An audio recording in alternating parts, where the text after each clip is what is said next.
అందరికీ నమస్కారం.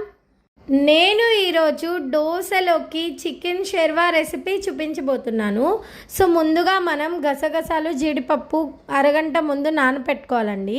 ఇక్కడ నేను 4 జీడిపప్పులు గసగసాలు 1 స్పూన్ నానపెట్టుకుంటున్నాను. ఒక మిక్సీ జార్లోకి 2 టొమాటోలు ఇలా కట్ చేసి వేసుకుంటున్నాను. అలానే సగం కొబ్బరికాయ ఇలా సన్నగా తరిగి వేసుకుంటున్నాను. ఇక్కడ జీడిపప్పు గసగసాలు ఉన్నాయి కదండి, అవి వేసుకొని నేను మెత్తటి పేస్ట్ లాగా మిక్సీ పట్టుకున్నానండి. ఇక్కడ నేను అరకిలో చికెన్ తీసుకొని మంచిగా శుభ్రం చేసి తీసుకున్నాను. అలానే 2 స్పూన్ల ఉప్పు వేసుకుంటున్నాను. 1 టీ స్పూన్ నేను పసుపు వేసుకున్నాను. 1 స్పూన్ కారం, 1 స్పూన్ గరం మసాలా వేసుకొని మంచిగా కలుపుకుంటున్నానండి. ఇక్కడ నేను ఒక నిమ్మకాయ రసం పిండుకుంటున్నానండి. సో మంచిగా ముక్కల్ని మసాజ్ చేయాలి.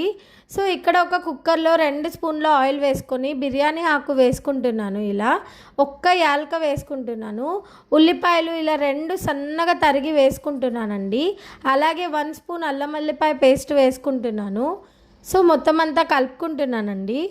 ఇక్కడ కొంచెం ఆనియన్ మగ్గాక టొమాటోలు, కొబ్బరికాయ, గసగసాలు, జీడిపప్పు పేస్ట్ని వేసుకొని మంచిగా కలుపుకుందామండి. 5 మినిట్స్ తర్వాత మనం చూద్దామండి. ఇక్కడ ఆయిల్ రిలీజ్ అవ్వడం స్టార్ట్ అయింది. సో ఇప్పుడు మనం చికెన్ మొత్తం అంతా వేసుకుందాం. చాలా టేస్టీ రెసిపీ అండి, తప్పకుండా ట్రై చేయండి. సో ఇక్కడ మంచిగా నేను కలుపుకుంటున్నాను. 3 మినిట్స్ మనం కలుపుకున్న తర్వాత చూడండి ఆయిల్ రిలీజ్ అవ్వడం స్టార్ట్ అయింది. ఈ స్టేజ్లో మనం వాటర్ పోసుకుందామండి. మన చికెన్ షెర్వాకి వాటర్ ఎంతైతే అవసరం పడుతుందో అంత వేసుకోండి. ఇక్కడ నేను 2 గ్లాసెస్ వాటర్ వేసుకుంటున్నాను.